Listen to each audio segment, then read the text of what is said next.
Good afternoon, everyone. So for today's topic, we will talk about the Indonesian language. So, Indonesian or Bahasa Indonesia is the official language of Indonesia. Indonesian is a standard dialect of the Malay language that was officially defined with the Declaration of Indonesian Independence in 1945.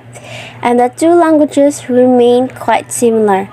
So the language is spoken fluently as a second language by the most Indonesians who generally use a regional language at home and in their local community. The examples for these are the Minangkabau and Javanese or Havanese.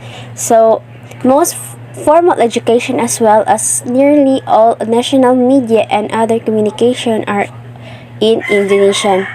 In East Timor, Indonesian is recognized by the Constitution as one of the two working languages. The other one here is the English language. So, the Indonesian name for the language is Bahasa Indonesia. So, it literally means that it is really the language of the Indonesian.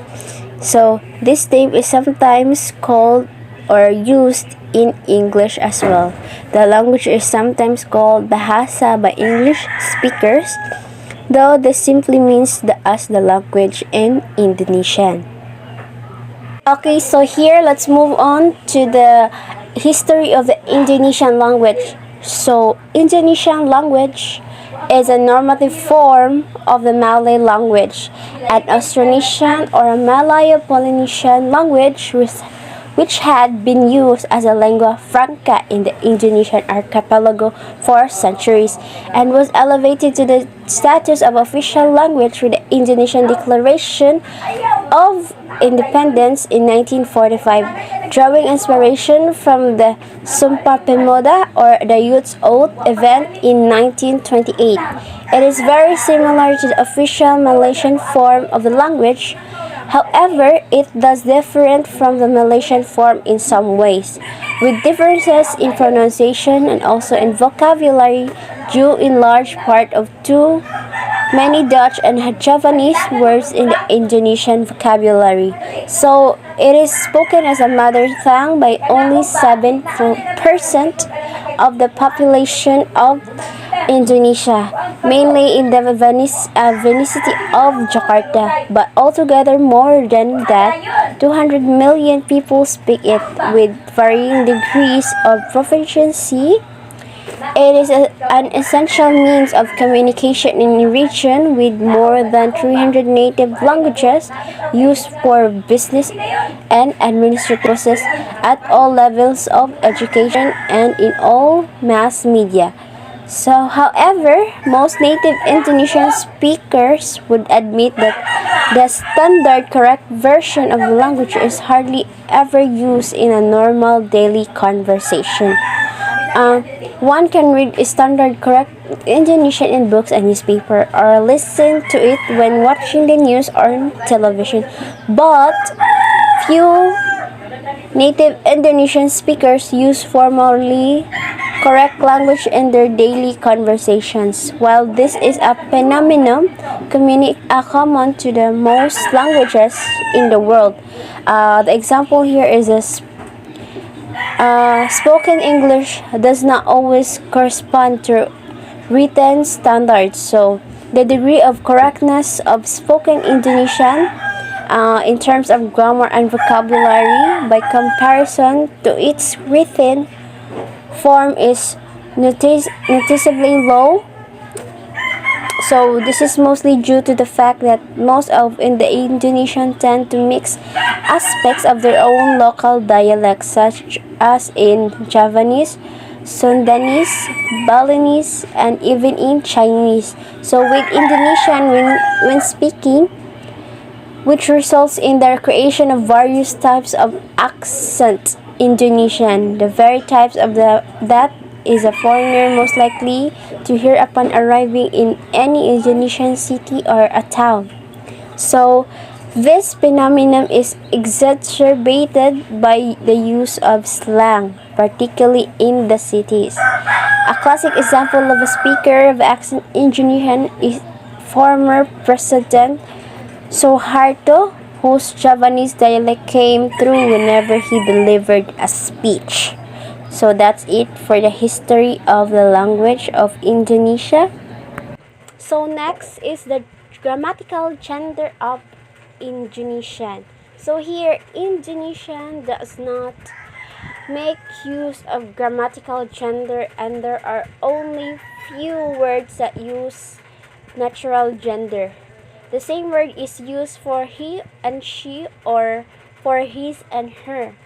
So most of the words that refer to people, such as family terms, professionals, or etc., have a form that does not distinguish between the sexes. For example, adik can both refer to a younger sibling of either gender, but no distinction is made between girlfriend and boyfriend. In order to specify the natural gender of a noun, is an adjective has to be added. So, adik lalaki corresponds to brother, but really means male younger sibling. There are some words that are gendered. For instance, putri means daughter and putra means son. So words like these are usually absorbed from the other languages. So in these cases, from Sanskrit through the old Javanese language. In Jakarta and some other areas, abang may be used for older brother, kakak for older sibling is then used to mean older sister. That's it. So now let's move on to the education of Indonesia. So the education system in Indonesia begins at the age of 4 to 5, where children attend to preschool or learning center for a year or a 2 year. So kindergartens are known as taman kanak-kanak. However, it is not compulsory. The next step is primary education, known as Sekolah Dasar, which takes 6 years to complete, and it is compulsory for all children in Indonesia. Children will start their primary school at first grade, known as Kelas 1, and complete their primary education in sixth grade, known as Kelas 6. Following that, students in Indonesia will attend junior high school, known as Sekolah Menengah Pertama, or SMP, for 3 years. So, and then students will proceed to Sekolah Menengah Atas, or SMA, which is the senior high school in Indonesia, for another 3 years. So students also have the option to attend Sekolah Menengah Kejuruan, or SMK, which is a vocational high school, and it is usually attended by students who did not achieve the required grade to proceed to a senior high school. Next is the private and the public schools in Indonesia. So aside from public school, there is an option of international and private schools in Indonesia. So depending on the location, it depends on the location.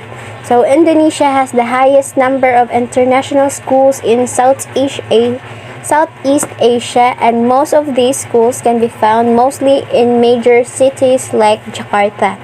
However, in 2014, the government of Indonesia stopped allowing local students to attend international schools and encouraged them to attend schools that teaches parts of the Indonesian national curriculum and also other international curricula. This type of school is known as the National Plus School. Next, the teachers. What is that? Unsa ang mga teachers sa ilahang nasod? So, teacher, they are required to have a bachelor's degree and a FL or TESOL certificate if they would like to teach. So, most teachers in Indonesia are provided allowance for their accommodation, and the housing price is very reasonable. And some schools help to find housing for their teachers as well. Teaching opportunities are often found in Jakarta, Surabaya, Bal, and to name a few. So the average of days to preschool and international school teachers are 6 to 10 years weeks each year. So the next is the genre of Indonesia. So the genre of music in Indonesia was created by Mantus in year 1980, and it is fusion style of music that combines dangdut, keroncong, and gamelan. The word is from the dialect. The word is from the Javanese dialect and means a mixture of accents. It comes from the regions of East and Central Java and Yogyakarta. The lyrics of Kampursari are in Javanese, and the instruments used are similar to the gamelan. It is not very popular among the younger generations. So, music of Indonesia has taken influence from American, British, Japanese, and Korean pop music. During the late 20th century, genre of such rock, soul, punk, hip-hop, and metal gained much popularity among the younger generations of Indonesia. When these genres were introduced in Indonesia, they were looked down as the embodiment of all bad values. But in recent years, people have become more accepting and is now a major factor in the lives of modern-day Indonesians. Some of the rock bands of Indonesia infuse the dangdut style in their performance. Rock and hip-hop are also quite similar in the Indonesian pop scene. It gained popularity in Indonesia in the early 90s. So the popular bands of this hip-hop are Boys Got No Brain, Neo, Psychoji, and Echo Show. Jumao-as, who is considered to be the father of rap in Indonesia, fused rap with the indigenous genre of Kambong Kromong, thus creating a new genre of Indonesian rap.